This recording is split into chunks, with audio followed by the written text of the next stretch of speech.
किसी ने पूछा है कि हम अपनी बेहोशी को कैसे दूर करें, जागृत कैसे रहें, एक स्थान पर बैठकर जबरदस्ती आंखें बंद करके। मुझे खुद को नहीं जानना, मुझे आत्मज्ञानी नहीं होना, बस होश में जीना है, वर्तमान में जीना है। इस दुनिया में तीन तरह के लोग हैं।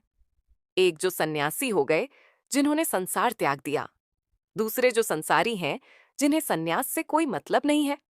और इन दोनों के मध्य एक व्यक्ति खड़ा होता है। ये कुछ ही लोग होते हैं जो ना तो संसारी होते हैं, क्योंकि इन्हें लगता है कि संसार में कुछ गड़बड़ है। वह इन्हें साफ नजर तो नहीं आता, पर इन्हें एहसास होता है। और ना ही सन्यासी होते हैं, क्योंकि सन्यासी जीवन इनकी समझ से परे है। एक और, जहां एक सन्यासी के जीवन में बहुत सारी चुनौतियां होती हैं और उसका एक ही लक्ष्य होता है, और वह खास तौर से उस लक्ष्य की ओर ही बढ़ता है।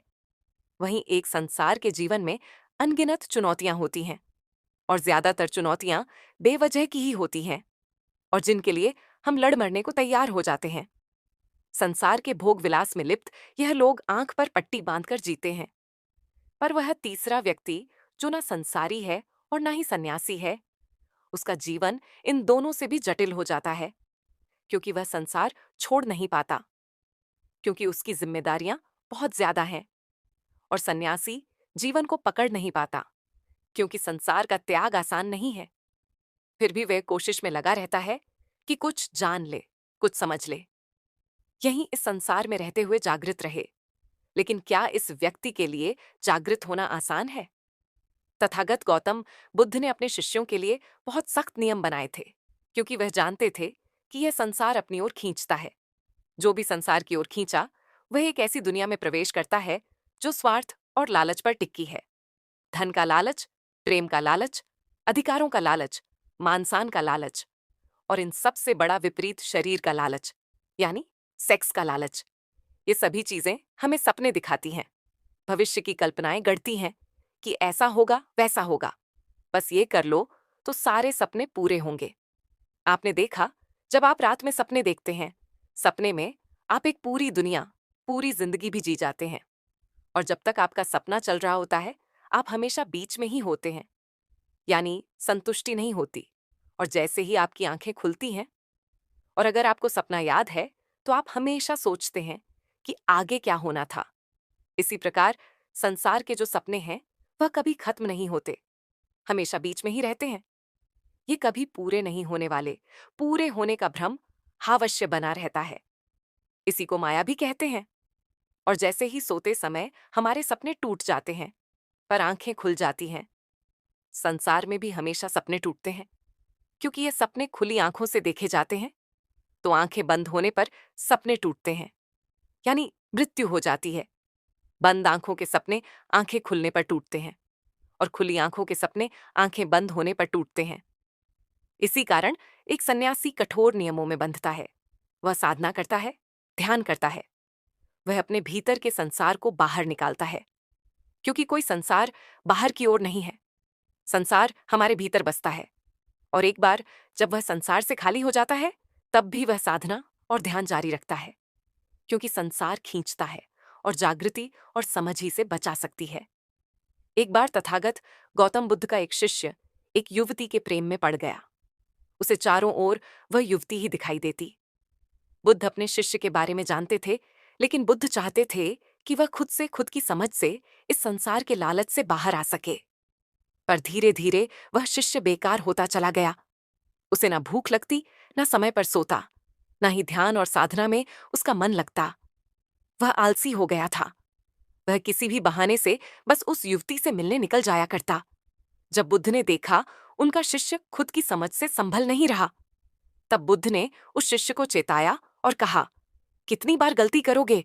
हर बार एक ही गलती को दोहराना उचित नहीं। तुम हर बार गिरे हो, हर बार पछताए हो, फिर भी उसी गड्ढे में गिरने की तैयारी कर रहे हो। समझ जाओ, जाग जाओ। पर उस शिष्य को संसार ने पकड़ लिया था। एक रात विहार छोड़कर वह चला गया और उस युवती के साथ विवाह रचा लिया। कुछ वर्षों बाद वह शिष्य चोरी करते हुए पकड़ा गया। राजा ने उसे मृत्युदंड दिया। जब शिष्य को सिपाही पकड़कर ले जा रहे थे, तब वहां से तथागत गौतम बुद्ध गुजरे। बुद्ध को देखते ही उसे याद आ गया कि वह बुद्ध का शिष्य था। उसकी राह कुछ और थी, उसकी खोज कुछ और थी। वह इस मार्ग पर भटक कर आ गया है। वह क्या हो गया है? एक चोर बनकर रह गया है।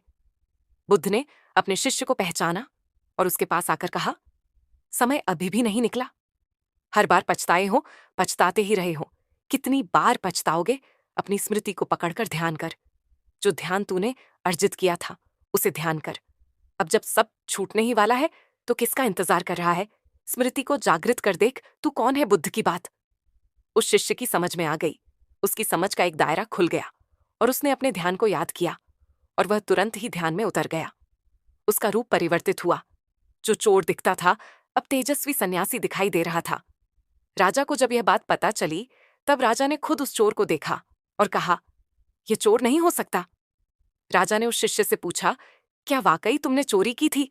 अगर तुम कह दोगे कि तुमने चोरी नहीं की थी तो मैं तुम्हें छोड़ दूंगा। शिष्य ने कहा, राजन, जान बचाने का लालच भी लालच होता है और मुझे यह लालच नहीं है। मैंने इस संसार में रहकर चोरी की। यह सत्य है, इस संसार में हर कोई चोर है। हर किसी को चोर बनना ही पड़ता है। कोई धन की चोरी करता है, कोई प्रेम की चोरी करता है, कोई सम्मान की चोरी करता है, कोई विचारों की चोरी करता है। बिना चोरी के इस संसार में कोई काम नहीं। यहाँ सब लुटेरे हैं, लेकिन जो लूटने को तैयार है वही सन्यासी है। राजा उस शिष्य की बात से प्रभावित हो गया और उसने उस शिष्य का अपराध क्षमा कर उसे मुक्त कर दिया। एक सन्यासी को संसार खींच सकता है, उसे पद भ्रष्ट भी कर सकता है। तो जरा सोचिए, एक ऐसे व्यक्ति को जो जागृत होना चाहता है लेकिन संसार से छूटना नहीं, वह संसार में रहकर ही जागृति चाहता है, तो उसके लिए उसका मार्ग कितना कठिन होगा। लेकिन कोई भी चीज या कोई भी मार्ग तब तक ही कठिन है जब तक कि हम उसे कठिन मानते हैं। वास्तव में सारा खेल संकल्प का है, संकल्प शक्ति जहां जागृत हो जाती है।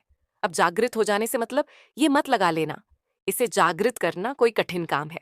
बस संकल्प लेना है और उसे पूरा करना है। इसमें समस्याएं आती हैं। संकल्प टूटने का पूरा पूरा खतरा रहता है और टूट भी जाता है।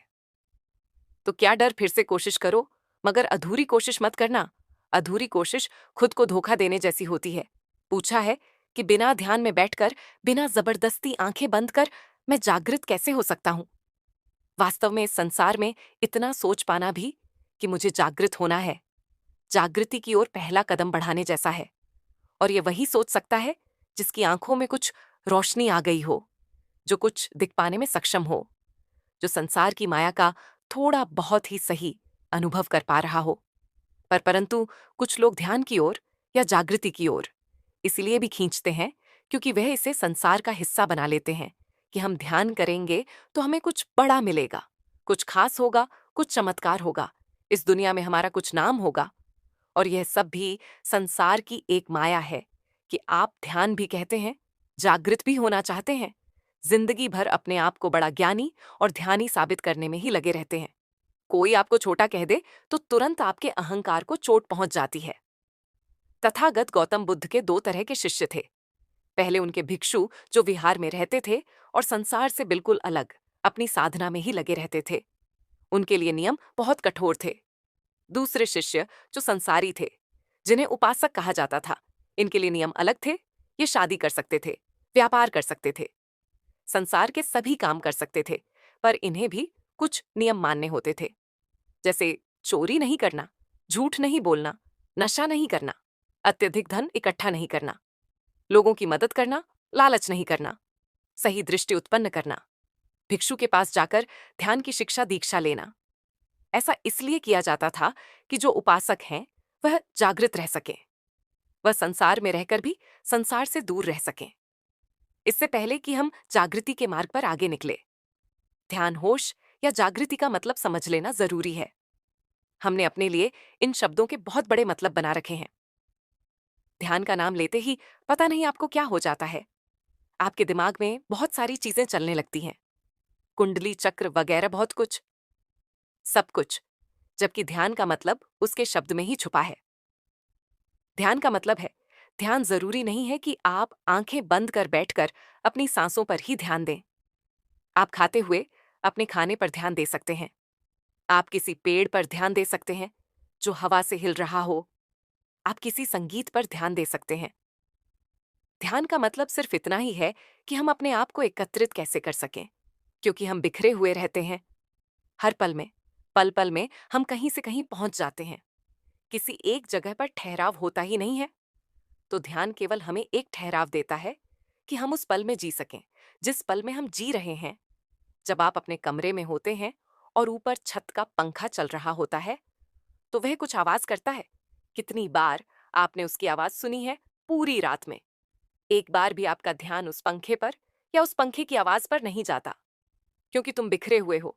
पता नहीं कहाँ कहाँ खोए रहते हो, कौन कौन सी बातें सोचते रहते हो। तो तुम्हारा ध्यान किसी एक चीज पर कैसे जा सकता है?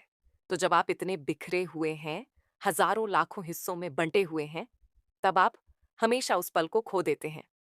इस पल में हम जी रहे होते हैं, और ध्यान देने से, ध्यान करने से आप एकत्रित होते हैं।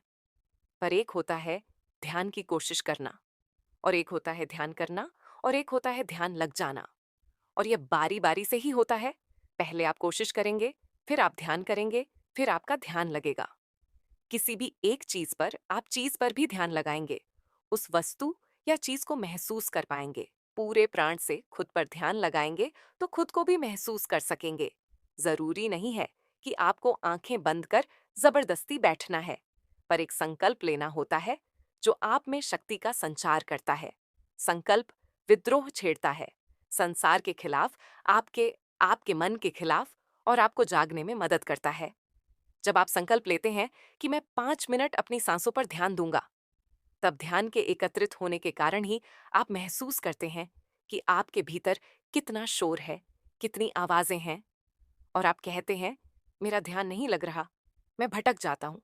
वास्तव में आपका ध्यान लगने की तैयारी कर रहा है, क्योंकि इतना शोर, इतने विचार आपके अंदर पहले से ही है। लेकिन ध्यान ना देने की वजह से आपको दिखाई नहीं देते, सुनाई नहीं देते। लेकिन जैसे ही आप ध्यान लगाते हैं, सब सुनाई और दिखाई देने लगता है। और आप घबराते हैं कि यह क्या ध्यान का मतलब होता है, विचारों का ना होना। और यहाँ तो विचार ही विचार है नहीं, ऐसा नहीं है। ध्यान का मतलब होता है देखना, जो जैसा है वैसा ही देखना। विचार है तो विचारों को भी देखना। किसी ने पूछा था कि मेरे मन में गंदे ख्याल आते हैं, और गंदे ख्यालों से बचने के लिए मैं ध्यान करता हूँ, तो ध्यान में और ज्यादा गंदे विचार आते हैं। मैं क्या करूं? हमारा मन घर की तरह होता है। जिस प्रकार हम घर में सामान सजाते हैं, उसी प्रकार हम मन के अंदर भी विचारों को सजाते हैं। जब हम बहुत व्यस्त रहते हैं, तो घर की सफाई नहीं करते, अपना काम करते हैं और चले जाते हैं। लेकिन एक दिन आपका ध्यान आपके घर की साफ सफाई पर जाता है। तब आप ध्यान से अपने घर की साफ सफाई पर जाता है। तब आप ध्यान से अपने घर की साफ सफाई करते हैं। तब आपको उस दिन अपने घर में वह गंदगी भी दिखाई दे जाती है जिसका आपको पता ही नहीं था। इसी प्रकार जब आप अपने मन की सफाई करने के लिए ध्यान करते हैं, तो जो गंदगी आपने जाने अनजाने में मन में बसा रखी है, वह तो दिखाई देगी ही। और तभी तो आप उसकी सफाई कर सकेंगे। तो इन विचारों से भागना नहीं है, इन्हें देखना है। देखोगे तभी तो विचार शून्य हो सकोगे। अब ये शून्य शब्द भी बड़ा कॉम्प्लिकेटेड है। जहां शून्य कह दो, वहां पता नहीं आप क्या क्या सोच बैठते हैं। हमारी समस्या की जड़ हमारा सोचना ही तो है। जब हम निर्विचार होकर सोचते हैं, तो सत्य को पाते हैं। पर जब हम अपने पूर्व विचारों से भरे हुए सोचते हैं, तो विचारों की एक ऐसी अनंत श्रृंखला बनती है कि हम उसमें खो जाते हैं। इसलिए ज्यादा दिमाग पर जोर ना डालते हुए ध्यान करो। ध्यान तो करना ही पड़ेगा, ध्यान तो लगाना ही पड़ेगा। आंखें बंद कर नहीं कर सकते, तो आंखें खोलकर कर लो अपने भीतर। ध्यान नहीं लगा सकते तो बाहर ही ध्यान लगा लो। सांसों पर नहीं लगा सकते तो किसी चिड़िया की आवाज पर लगा लो, किसी संगीत पर लगा लो। कैसे भी करके अपने आप को एकत्रित करो। जैसे ही आप एकत्रित होते हैं, वर्तमान में आना नहीं पड़ता, वर्तमान में हो जाते हैं। और जिस आनंद की बात बड़े बड़े योगी और सन्यासी करते हैं, वह आनंद वर्तमान में आने का ही है। किसी भी चीज को ज्यादा बढ़ाव चढ़ाओ मत, हल्का फुल्का रहने दो। आसान समझो, जीवन आसान नहीं है, पर जीवन ही आसान है। इसे समझ कर देखो, तुमने कोई जन्म लेने के लिए बहुत मेहनत नहीं की है। जो जीने के लिए इतनी मेहनत कर रहे हो और मृत्यु से डर रहे हो, जीवन का अवसर है। इसका उपयोग जीने के लिए करो, कंफ्यूज होने के लिए नहीं। जिंदगी भर चिंता में मरोगे तो ज्योगे कब?